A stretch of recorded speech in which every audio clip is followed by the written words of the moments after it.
Point point तक जानोगे तब गलती नहीं होगा, वरना एक पॉइंट कहीं पर अगर छोड़ दिया, यानी ये देखो समीकरण बनाने के लिए तो जानते हो, लेकिन पॉइंट पॉइंट के हिसाब से जानना पड़ेगा, इसलिए हम फिर से लेके आए हैं समीकरण। अब देखो इसमें दूसरा दूसरा टाइप का ये दूसरा आंसर आएगा, अब दूसरा टाइप का भी ये हम बताएंगे, ठीक है। देखो गौर से देखो, समीकरण 4 और 5, तो इसका हम निकालेंगे क्या, एलसीएम, ठीक है। एलसीएम मतलब देखो इसका एलसीएम निकालेंगे तो कितना आएगा, 4 का टेबल में पढ़ो तो 4 का टेबल में कितना बार में आ रहा है, एक ही सेम संख्या, और इसमें 5 का टेबल में। तो देखो इससे हम अगर इससे ये गुना कर देंगे, 5 चौके 20, 20 तो आ गया, ठीक है, लेकिन जान नहीं पाए कि कैसे होगा ये, ठीक है।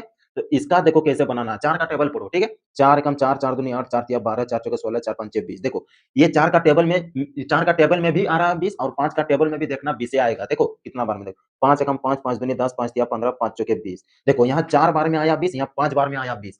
तो ये सेम संख्या अगर यहाँ मिला ना, तो इसीलिए हम दोनों इसको यानी 20 को एलसीएम ले लिए, ठीक है। ये दोनों पहाड़ा में आया 20, इसके कारण 20 हम एलसीएम ले लिए। अब देखो एलसीएम तो लिए, अब देखो ये 4 का टेबल कितना बार में आएगा, 20 पढ़ेंगे तो देखो 1 2 3 4 5, 5 बार में आया है 20, 4 पंचे 20। तो यही 5 बार में आया है, तो 5 से हमको ये गुना कर देना है ये 4 को, ठीक है। तो 5 चौके कितना होता है 20, ठीक है।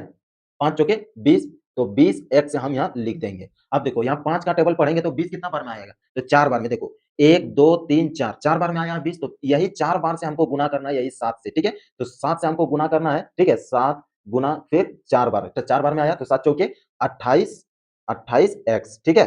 28 एक्स और बराबर 60 है क्या, 10 है, ठीक है। 10 है। अब देखो 10 है, अब देखो इसका आंसर कैसे निकालते हैं, ठीक।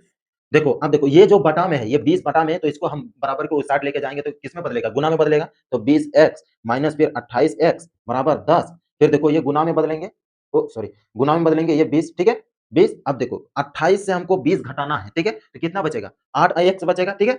8 एक्स बचेगा। अब देखो इसमें देखो यही पॉइंट देखना है, ठीक है, इसीलिए हम ये ऐसा समीकरण लेकर आए। अब देखो 20 एक्स यानी 28 एक्स में से 20 एक्स घटाएंगे तो कितना बचेगा, 8 एक्स बचेगा। लेकिन यहाँ किसका चिन्ह लगाना है, ये माइनस का यहाँ लगेगा। अब माइनस का लगेगा क्यों, देखो ये 20 बड़ा है कि 28 बड़ा है, तो यहाँ बोलोगे सर 20 से बड़ा 28 है, हम भी बोलते हैं 28 है, इसीलिए ये 28 के आगे क्या लगा है, माइनस, इसीलिए हम माइनस का चिन्ह यहाँ लगाएंगे। जो बड़ा रहेगा उसी का यहाँ पर चिन्ह उठा के लिखेंगे, ठीक है। ये छोटा है 20, यानी देखो यहाँ कुछ नहीं दिख रहा है, इसके मतलब प्लस है, ठीक है। अब देखो इसमें हो गया माइनस 8 एक्स, इसके बाद यहाँ जो गुना करेंगे तो कितना आएगा, 200 आएगा, 200 आया। अब देखो एक्स बराबर 200, इसके बाद फिर ये गुना में है तो बटा में चला जाएगा, ठीक है। बटा में कितना आएगा, देखो माइनस 8, ठीक है, ये माइनस को भी लेके आए। अब देखो ये जानते होंगे सब कोई कि देखो माइनस भागा प्लस करेंगे तो क्या आएगा, माइनस ही आएगा, ठीक है, माइनस ही आएगा। अब देखो इसके कारण यहाँ हम अगर करेंगे यानी भाग देंगे तो कितना आएगा इसका आंसर, देखो 8 दूनी 16 और 8 पंचे 40, यानी 25 इसका आंसर आएगा। वो भी 25 किसमें आएगा आंसर,